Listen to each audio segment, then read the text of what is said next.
Sentei-me num banco de madeira em frente ao Hospital das Clínicas da USP, com as mãos entrelaçadas até os nós dos dedos ficarem esbranquiçados. O ar da primavera trazia o doce perfume dos ipês floridos e o sol dançava preguiçoso nos vidros da fachada do hospital. Mas nada disso me tocava. Meu marido, André Carvalho, estava lá dentro, na UTI, travando uma batalha silenciosa contra um inimigo que ninguém viu chegar. Pessoas passavam por mim, conversando sobre coisas simples da vida: onde almoçar, o que plantar no quintal, quanto tempo o ônibus demoraria. Por um segundo desejei ser uma delas, só mais uma mulher curtindo o calor de uma tarde comum, rindo à toa, de olho em uma promoção no mercado. Mas eu não era mais aquela mulher.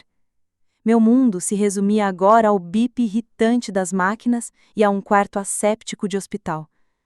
E pensar que o André era praticamente um trator. Trabalhava feito burro de carga, 12 horas por dia montando móveis sob medida e ainda chegava em casa com pique para fazer o jantar e perguntar como tinha sido meu dia. Ele tinha aquele sorriso que fazia até boleto atrasado parecer menos ameaçador. Era meu chão firme, meu porto seguro.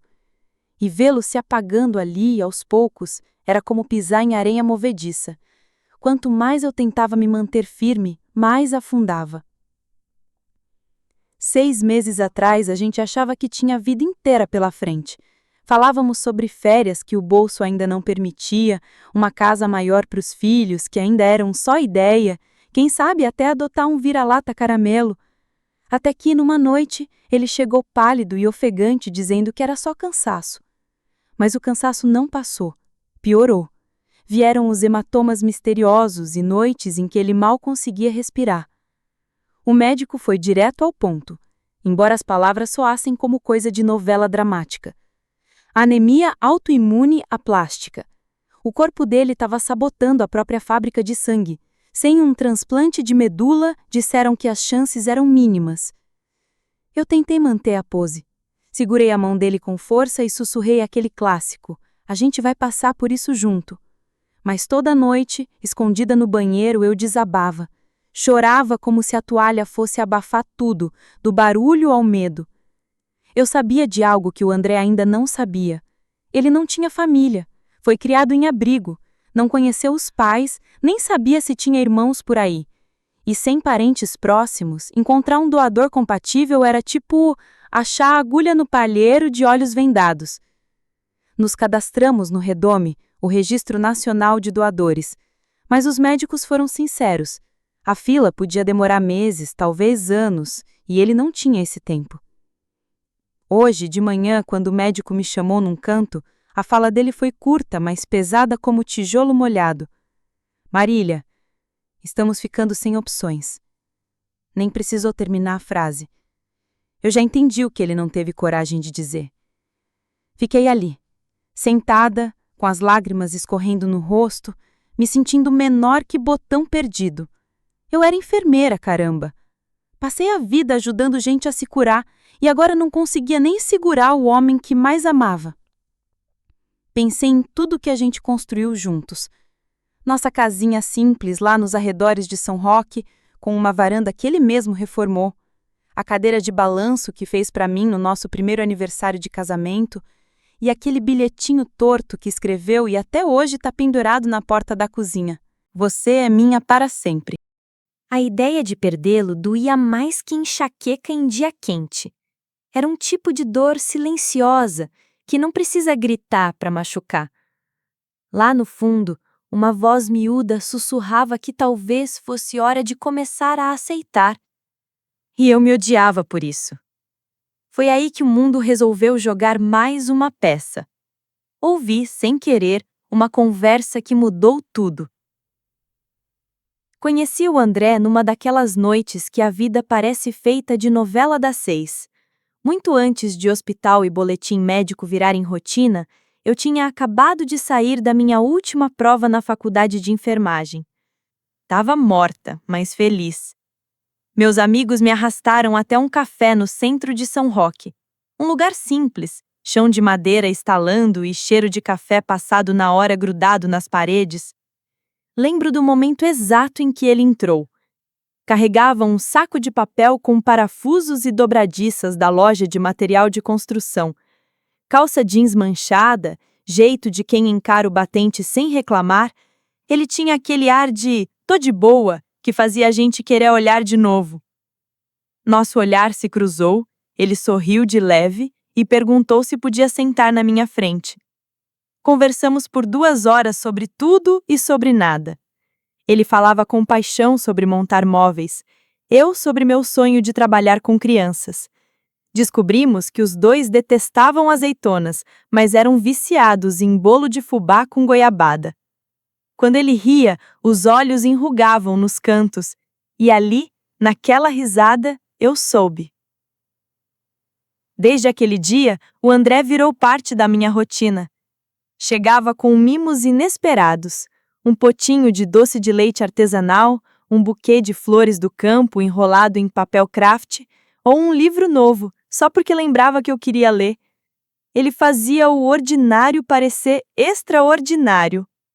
2 anos depois, lá estávamos, debaixo de um carvalho velho, trocando votos diante da família e dos amigos. Usei os brincos de pérola da minha mãe. E ele? Chorou que nem bebê ao me ver entrando. Era o tipo de homem que sentia e demonstrava, sem frescura, sem medo.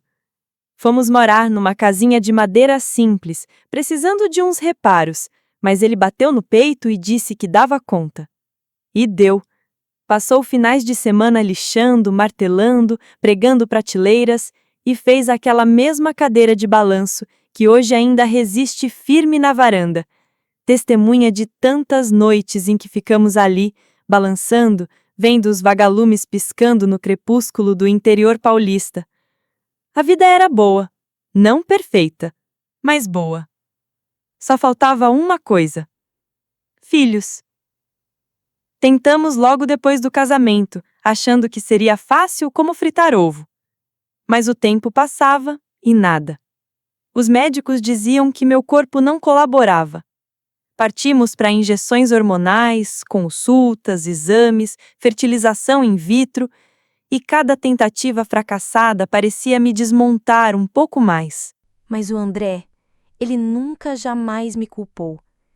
Me abraçava nas noites de choro, dizia baixinho: "Marília, isso não muda nada no que eu sinto por você."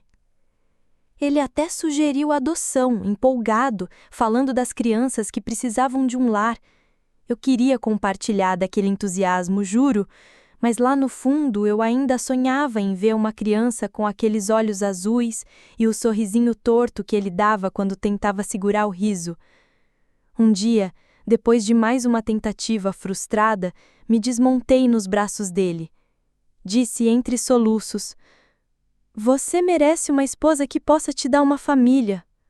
Ele segurou meu rosto, olhou nos meus olhos e respondeu firme: "Eu não me casei com você pelos filhos. Me casei por você. Você é a minha família." Esse era o André. Forte, doce, generoso. Ele escolhia o amor, sempre. Nunca virou o rosto, nunca se afastou. Hoje entendo, todas aquelas batalhas foram ensaio para o furacão que estava por vir. E mesmo quando ficou doente, pálido, fraco, ainda tentava me animar. Brincava com a comida sem gosto do hospital, zoava a minha preocupação excessiva, dizia: "Vamos superar essa também, como sempre fizemos." Mas eu sabia. Aquilo era diferente. Era vida ou morte, e eu simplesmente não estava pronta para imaginar um mundo sem ele. Começou com ele chegando da loja mais cedo, dizendo: "Só cansaço, Mari. Dia puxado, só isso." Mas o cansaço não ia embora. Pelo contrário, parecia um cobertor pesado puxando ele cada vez mais para o chão. Aí começaram os hematomas. No começo eram pequenos. Parecia que ele tinha batido o braço na quina da pia. Mas logo começaram a aparecer do nada, manchas roxas pipocando nos braços e pernas. Teve uma noite em que acordei com ele arfando, apertando o peito como se o ar tivesse sumido. A enfermeira dentro de mim sabia que tinha alguma coisa errada. Supliquei para ele ir ao médico. Quando ele finalmente topou, achei que fosse uma coisa simples, uma falta de vitamina, quem sabe estresse. Mas não, fomos parar direto no hematologista, que pediu todos os exames do alfabeto. Nunca vou esquecer o momento em que os resultados chegaram. O médico sentou com a gente, com aquela cara de quem vai dar notícia ruim, e disse bem devagar: André, você tem anemia plástica. É rara e, no seu caso, grave. Sua medula está parando de funcionar. Senti como se alguém tivesse puxado o chão debaixo dos meus pés. André só assentiu, daquele jeito calmo dele, e perguntou: E agora? O que a gente faz? A resposta era direta e desesperadora: transplante de medula óssea. Sem isso, o corpo dele não conseguiria mais produzir células do sangue. Mas o problema é que para isso precisa de um doador compatível, de preferência um irmão ou parente próximo. Olhei para ele, torcendo para que ele dissesse que havia alguém, mas eu já sabia que não tinha. André cresceu em abrigo, pulando de casa em casa. Nunca conheceu os pais, muito menos irmãos. Não tinha a quem recorrer, ninguém para ligar. Entramos de cara no Registro Nacional de Doadores. Mas os médicos foram sinceros. Podia levar meses, talvez mais. E o André não tinha esse tempo todo. A doença avançava depressa. Ele foi ficando pálido, e as mãos dele, antes firmes como de marceneiro bom, tremiam até para segurar uma xícara. O cara que montava guarda-roupa até madrugada, agora mal conseguia atravessar a sala. Mesmo assim, ele tentava me proteger. Fazia piada com as camisolas do hospital e dizia que sempre teve vontade de ver como ficava careca, agora que o cabelo começava a cair com os remédios. À noite, quando achava que eu estava dormindo, eu o ouvia sussurrando umas preces, pedindo força. Não para ele, para mim. Eu segurava a mão dele na cama do hospital e forçava um sorriso. A gente vai sair dessa, viu? Mas por dentro eu estava morrendo de medo. Medo de perdê-lo, de acordar numa casa vazia, de viver uma vida que não planejei. Uma tarde, depois de mais uma rodada de transfusão, um médico me chamou de canto. A voz dele era suave, mas com aquele peso que só quem trabalha em hospital conhece. Marília, estamos ficando sem opções. Se não encontrarmos logo um doador compatível, temo que ele não tenha muito tempo. Assenti, sem conseguir dizer nada. As lágrimas queimando nos olhos. Já tinha visto a morte várias vezes no trabalho. Enfermagem é assim, né? Você vê mais fim do que começo. Mas nada te prepara para ver a pessoa que você ama nessa situação. Saí para o pátio do Hospital das Clínicas da USP tentando achar ar, qualquer coisa que acalmasse o peito. Foi aí que eu vi sem querer. 2 funcionários estavam no intervalo, conversando, achando que ninguém ouvia. Sabe aquele cara da UTI, o Carvalho? Parece demais com um sujeito que mora lá em Campos do Jordão. Juro que é o mesmo rosto. Meu coração deu um pulo. Campos do Jordão? Aquela cidade charmosa no alto da serra, 3, 4 horinhas de São Roque. Coincidência ou... Poderia significar que o André tinha família por lá? Alguém que, quem sabe, fosse compatível? Pela primeira vez em semanas, senti algo que eu já nem lembrava mais. Esperança. Meio torta, trêmula, parecendo criança aprendendo a andar, mas ainda assim, esperança. Fiquei paralisada ali no pátio com aquelas palavras rodando na minha cabeça. Parece demais com um sujeito que mora lá em Campos do Jordão. Eu tinha estado lá uma vez só, na época da faculdade, num programa de saúde comunitária. Lugar pequeno, calmo, onde o tempo anda devagar e as pessoas ainda acenam para quem passa. Claro, gente parecida existe aos montes, mas alguma coisa dentro de mim dizia que não era coincidência. André sempre foi um mistério em carne e osso. Cresceu sem saber de onde veio. Passou anos imaginando se existia alguém com o mesmo sorriso de lado, os mesmos olhos. Uma vez, lembro bem, ele quase foi atrás dos pais biológicos. Estávamos sentados na varanda numa noite quente de janeiro, quando ele disse: Às vezes penso em procurar por eles. Mas e se não me quiseram naquela época? Por que iriam querer agora? A voz dele carregava uma dor que eu não sabia consolar. Então ele enterrou o assunto e resolveu construir a vida do zero comigo. Sempre dizia que família é quem você escolhe, não de onde você veio. Mas agora família podia ser a diferença entre viver ou não. Aquela noite eu mal preguei o olho. Fiquei sentada do lado da cama dele, segurando sua mão, ouvindo as máquinas piscando. A respiração dele era rasa, mas constante. Sussurrei: eu vou dar um jeito nisso, custe o que custar. Na manhã seguinte, fui trabalhar e pedi licença médica emergencial. A minha chefe, que Deus a abençoe, não fez cerimônia, sabia do que estava acontecendo e só me abraçou antes de assinar o papel. Arrumei uma mala pequena, o coração disparava, dividido entre medo e coragem. Eu nem sabia o nome do homem, só que morava em Campos do Jordão e se parecia com o meu marido. Não tinha plano nenhum, só uma foto do André no celular e uma pontinha de fé. Antes de sair, passei no quarto dele. Ele estava acordado, com aquele sorrisinho que ainda me desmonta. Tá parecendo que vai conquistar o mundo, brincou ele, com a voz fraca, mas ainda quente. Beijei a testa dele e respondi: talvez eu vá mesma. Ele quis perguntar mais, mas eu cortei. Não se preocupa com isso, tá? Só descansa. Eu volto antes de você sentir saudade. Queria contar tudo sobre Campos do Jordão, sobre o cara que podia ser parente, mas não podia dar esperança sem saber se era real. A viagem foi surreal. Saí de São Roque e logo o asfalto cedeu lugar para a estrada de terra, flores do campo, ipês floridos e as curvas das montanhas. Quando cruzei a ponte de madeira que levava ao centro, fiz uma prece em silêncio.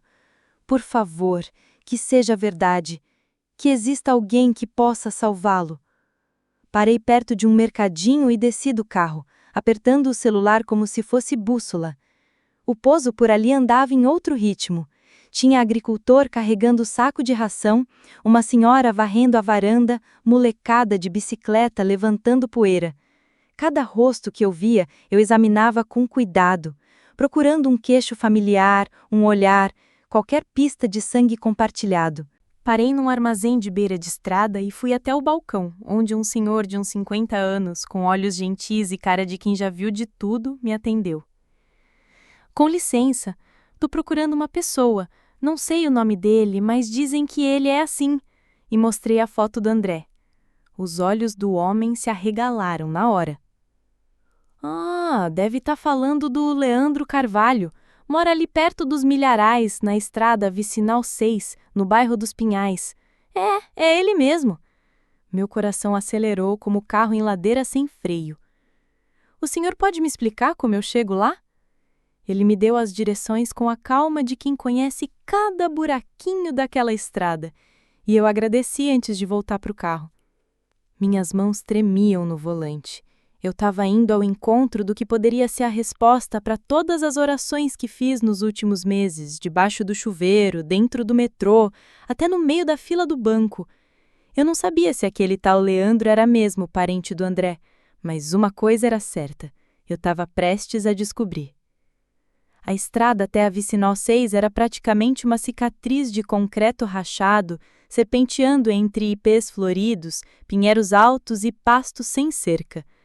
Começou a garoar, aquela chuvinha teimosa que parece mais névoa do que água, colando no para-brisa e borrando tudo.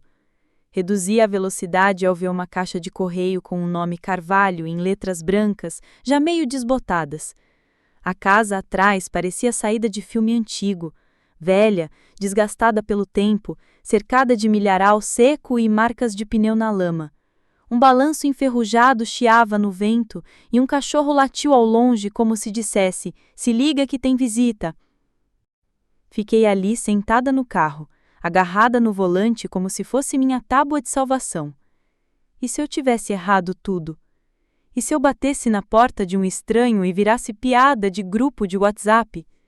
Mas aí pensei no André, no jeito como ele segurava minha mão com força, mesmo fraco, no sorriso dele, tentando esconder o medo, e saí do carro. A cada degrau de madeira, um rangido diferente. Bati na porta de leve. Nada. Bati de novo, mais forte. Depois de alguns segundos, ela se abriu com um rangido comprido, meio dramático. Um homem apareceu, mais alto do que eu imaginava, ombros largos, mas postura um pouco caída. Os cabelos loiro escuros caíam na testa de um jeito meio desleixado, mas não feio. Então eu vi os olhos dele e prendi a respiração. O mesmo azul do André, o mesmo formato, a mesma intensidade. Ele piscou. Pois não? A voz era grave, meio áspera, como quem não está acostumado a receber visita, quanto mais desconhecida. Estendi meu celular com as mãos trêmulas, mostrando a foto do André. Esse é meu marido. O nome dele é André Carvalho. As pessoas dizem, você se parece com ele. O homem franziu a testa, encarando a tela como se ela fosse dizer algo sozinha. Confusão, incredulidade e até uma pontinha de dor passaram pelo rosto dele. Ele esfregou a nuca e soltou. Minha nossa, é sério isso? Olhou para mim com mais calma. E quem é você? Marília, eu sou esposa dele. Ele deu um passo para trás. Melhor você entrar. O interior da casa era simples, piso de madeira, móveis que pareciam de brechó e aquele cheirinho curioso de café requentado misturado com óleo de motor. Ele apontou para uma cadeira. Senta aí. Então você está dizendo que ele é seu marido? Assenti, apertando minha bolsa no colo. Ele está internado. Tá bem mal. Precisa de um transplante de medula óssea. Disseram que ele não tem família. Mas aí eu ouvi falar de você. E minha voz falhou. Eu tinha que vir. Leandro, como descobri seu nome dele, se sentou na minha frente, cotovelos apoiados nos joelhos. Olhou a foto de novo, balançando a cabeça devagar.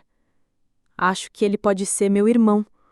Aquilo bateu em mim como um tapa de novela, seco e sem aviso. Seu irmão? Leandro assentiu, os olhos perdidos no tempo. Nossa mãe, para ser sincero, ela nunca foi muito de família. Teve vários filhos, quase todos com pais diferentes. Quando eu era pequeno, ela teve outro menino. Disse que não ia ficar com ele. Assinou os papéis no hospital e deixou ele lá. Eu era novo demais para fazer qualquer coisa, mas nunca esqueci. Sempre fiquei com aquilo na cabeça. O que será que aconteceu com ele? Ele passou as duas mãos no rosto, a voz embargada. Nem sabia o nome dele. Até agora. Meus olhos encheram de lágrimas. O André passou a vida inteira procurando por alguém. Achava que estava sozinho no mundo. Leandro cerrou o maxilar e levantou num pulo. Eu topo. O transplante. Nem precisa pensar duas vezes. Ele é meu irmão. Se tiver chance de ajudar ele a viver, é claro que eu vou. Entrou na cozinha e voltou com as chaves da caminhonete. Quando a gente vai? Fiquei só olhando para ele, meio abobalhada com a rapidez da resposta. Achei que teria que convencer, explicar, talvez até chorar um pouco, mas não. Era como se ele já estivesse esperando por esse momento, mesmo sem saber. Saímos de Campos do Jordão naquela noite. A chuva engrossou e riscava o para-brisa como uma agulha em vidro. Leandro me seguia com sua picape velha que parecia gritar a cada buraco, mas não parava. Pela primeira vez em meses, meu peito ficou mais leve. O medo ainda estava lá, claro, mas agora havia mais. Havia a esperança, firme como calçada nova. Quando chegamos ao Hospital das Clínicas da USP, levei Leandro pelos corredores frios e iluminados até o quarto do André. Ele estava acordado, apoiado nos travesseiros, a pele pálida. Sorriu ao me ver. Depois, franziu a testa ao olhar para o Leandro. Ficou um silêncio pesado. A boca do André se entreabriu, como se visse um fantasma. Leandro deu um passo à frente, a voz embargada. Acho que sou seu irmão. As lágrimas brotaram nos olhos do André como nascente em pedra. Meu irmão? Fiquei ali, assistindo dois homens que até ontem eram completos desconhecidos, se olharem como se reconhecessem uma parte esquecida de si mesmos. André estendeu a mão trêmula. Leandro apertou com firmeza. A gente conversa depois, disse ele, com voz baixa. Agora tô aqui para salvar sua vida. Os resultados dos exames do Leandro chegaram mais rápido do que eu esperava. Os médicos queriam agilizar tudo porque o estado do André estava piorando numa velocidade que nem notícia ruim no grupo da família. Quando a hematologista entrou na sala de espera com aquele sorriso suave e aliviado, minhas pernas quase viraram gelatina. Ele é um ótimo candidato, disse ela. Um dos melhores que vimos nos últimos tempos. Virei-me para o Leandro com lágrimas nos olhos. Você ouviu isso? Vocês combinam. Você pode salvá-lo. A expressão do Leandro oscilava entre choque e determinação, como quem recebe uma notícia boa demais para acreditar, mas não pode perder tempo. Então vamos lá. Quando começamos? Naquela noite, André e Leandro finalmente tiveram um momento só deles. Fiquei do lado de fora da porta nos primeiros minutos, dando privacidade, mas ainda conseguia ouvir suas vozes. Baixa, emocionada, hesitante no começo e depois ficando mais calorosa com o passar do tempo. A voz do André embargou quando ele disse: Eu costumava sonhar em ter um irmão. Achava que era bobagem, como sonhar com uma casa onde você nunca vai morar. Mas aqui está você, real. Leandro deu uma risadinha baixa, mesmo com a voz rouca. Acho que a vida tinha outros planos, né? Desculpa por não estar lá, André. Eu nem sabia que você existia. Você não precisa se desculpar, disse André, apertando a mão do Leandro com uma força surpreendente para alguém tão fraco. Você está aqui agora. É tudo o que importa. Quando voltei para o quarto, André olhou para mim com os olhos marejados e sussurrou: Eu tenho um irmão. Não tô mais sozinho. Eu beijei sua testa e sorri, sussurrando de volta: Você nunca esteve. O procedimento estava marcado para a manhã seguinte. Quase não preguei o olho, minha cabeça parecia uma avenida movimentada na hora do rush, cheia de pensamentos atropelando uns aos outros. Leandro estava tranquilo, até brincando com as enfermeiras enquanto se preparava para a doação. Nunca imaginei que fosse doar minha medula para um cara que conheci ontem, disse ele, rindo, e logo depois olhou para André com um olhar mais sério. Mas tô feliz que seja para ele. As horas se arrastaram como fila de banco em segunda-feira, mas finalmente aconteceu. O transplante correu bem e André foi levado para a sala de recuperação enquanto as novas células-tronco começavam seu trabalho de super-heroínas microscópicas. Fiquei sentada ao lado da cama dele, segurando sua mão, sentindo o calor voltando devagarinho à sua pele. Pela primeira vez em meses, ele tinha um leve rubor no rosto, quase parecia que tinha tomado sol no quintal. Leandro apareceu mais tarde, com cara de quem correu uma maratona, mas com um sorrisinho satisfeito. André estendeu a mão fraquinha e apertou o braço do irmão. Você acabou de me dar uma segunda chance, murmurou. Leandro retribuiu com um sorriso e disse: Acho que agora estamos quites. Você me deu uma família. Aí, não teve jeito. Chorei feito novela das 8. Durante meses, carreguei tanto medo e tanta solidão que parecia que andava com um elefante nas costas. Mas ali, vendo aqueles dois juntos, dois homens que se encontraram contra todas as probabilidades, senti uma paz que eu já nem lembrava como era. Lá fora, o horizonte de São Roque cintilava sob as luzes do fim da tarde, e eu pensei: como é que a vida pode virar de cabeça para baixo assim, do desespero para a esperança, da perda para o reencontro? Às vezes em questão de dias. Pela primeira vez em muito tempo, respirei fundo e comecei a acreditar. André podia mesmo sobreviver. E talvez a gente tivesse recebido um presente muito maior do que ousamos pedir. Os dias que se seguiram ao transplante foram como acordar num novo mundo, onde a esperança finalmente conseguia vencer o medo. O corpo de André respondeu bem. Parecia até que ele e as células novas estavam dançando forró, tudo em sintonia. Todas as manhãs eu observava os pequenos sinais, uma corzinha a mais nas bochechas, a voz menos fraca, aquele aperto de mão mais firme. Leandro estava sempre por perto. Dormia numa daquelas cadeiras dobráveis duras que parecem ter sido inventadas para testar a paciência humana, já que o hospital não deixava ele passar a noite no quarto do André. Mas ele nunca reclamou. Uma noite, levei um café para ele e o encontrei olhando através do vidro, com uma expressão que misturava espanto e carinho. Ele é mesmo meu irmão, disse baixinho, como se ainda estivesse tentando acreditar. André começou a recuperar as forças aos poucos. Num fim de tarde fresco de outono, ele saiu de casa pela primeira vez desde o transplante. Caminhei ao lado dele pelo jardim do Hospital das Clínicas, com a luz do sol filtrando pelas folhas alaranjadas dos ipês floridos. Esqueci como o ar fresco é bom, sussurrou ele, apertando minha mão com delicadeza. Uma semana depois, ele recebeu alta. Voltamos para nossa casinha de madeira nos arredores de São Roque. Dessa vez, com Leandro nos seguindo na sua velha caminhonete azul, que parecia reclamar a cada curva, mas chegou inteira. Era oficial. Ele fazia parte da nossa vida agora. A casa parecia mais cheia, como se tivesse esperado por esse reencontro. Nas semanas seguintes, Leandro virou figurinha carimbada.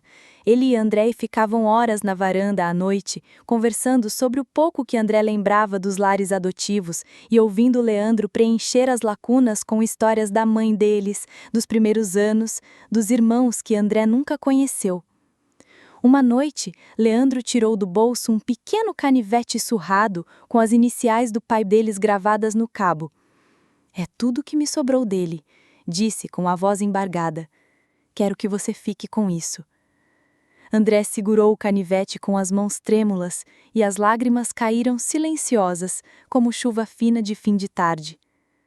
Quando o pessoal lá de Campos do Jordão soube da história, começaram a chegar cartões, orações, até marmitas de lasanha e cuscuz. Gente que nunca vi mandava bilhetes com mensagens tipo "Família é tudo, fiquem firmes". E tinha razão. Ver estranhos se importarem assim renovava minha fé na humanidade. Meses se passaram. André ficou mais forte, o cabelo começou a crescer, o riso voltou e ele voltou a fazer móveis na garagem. Mais devagar, claro, mas com aquele mesmo brilho nos olhos. Uma noite, ele me puxou pela mão até a varanda. Lá estava uma cadeira de balanço novinha, feita com o maior capricho. "Para você", disse ele sem rodeios. Sentei, sentindo os olhos se encherem de lágrimas, e balancei devagar, ouvindo o rangido gostoso da madeira, aquele som que parece dizer, tá tudo bem. Leandro também entrou de cabeça nas nossas tradições. Os almoços de domingo viraram sagrados, com risadas, piadas internas e gratidão servida como sobremesa.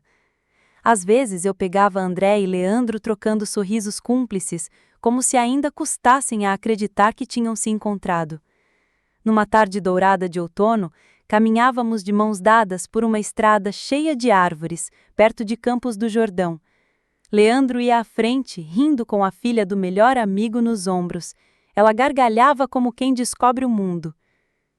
"Sabe", disse André, apertando minha mão. "Eu achava que ser órfão era sinônimo de solidão, mas eu estava errado. Tenho você, e agora tenho ele também." Olhei para ele, sentindo aquelas palavras se alojarem bem no fundo do meu peito. "Família nem sempre é sobre sangue, André", sussurrei. "Mas às vezes é, e é lindo." Naquela noite, estávamos reunidos em volta de uma fogueira no quintal da casa do Leandro. As chamas iluminavam os rostos com uma luz mansa. Apoiei a cabeça no ombro do André, ouvindo Leandro contar uma história da infância deles. E pensei, é isso. É assim que a cura se sente. Nossa história começou em desespero, mas não terminou aí. Terminou com uma família reconstruída, com o irmão reencontrado e com a vida dizendo: vai ficar tudo bem. E quando fechei os olhos, com o barulho da lenha estalando e a mão do André quente na minha, entendi. Às vezes, a vida te entrega exatamente o que você precisa, justo quando você estava prestes a desistir. Às vezes, a vida nos leva a acreditar que estamos sozinhos, que não temos mais saída, que o mundo desmoronou. E de fato, às vezes desmorona, mas é justamente nesses momentos que os pequenos milagres acontecem. Uma conversa ouvida por acaso, uma estrada de terra desconhecida, um rosto familiar onde menos se espera. A história de Marília, André e Leandro mostra que a esperança não precisa gritar, ela só precisa resistir. E que o amor, mesmo nascido da dor e da urgência, é capaz de transformar desconhecidos em irmãos e estranhos em família. O que parecia improvável virou a maior força daquela família, a união inesperada, sincera e salvadora. No fim das contas, a cura começa quando paramos de olhar só para nós mesmos e abrimos a porta, literal ou emocional, para o outro entrar. A maior lição dessa história é que o amor exige coragem. Marília teve coragem de ouvir o que ninguém prestou atenção, de seguir uma intuição sem garantias e de enfrentar o desconhecido por amor. Leandro teve coragem de acolher um irmão que nunca conheceu e se doar, no sentido mais literal, sem pedir nada em troca. André, por sua vez, teve coragem de confiar, de se abrir e de aceitar ajuda num dos momentos mais frágeis da vida. Essa corrente de coragem transformou vidas. Às vezes, tudo o que alguém precisa é de uma chance, uma mão estendida, uma voz dizendo: você não está sozinho. E quando essa chance vem, ela pode curar mais do que o corpo, pode curar o coração. Agora me diz, qual foi o momento mais marcante para você?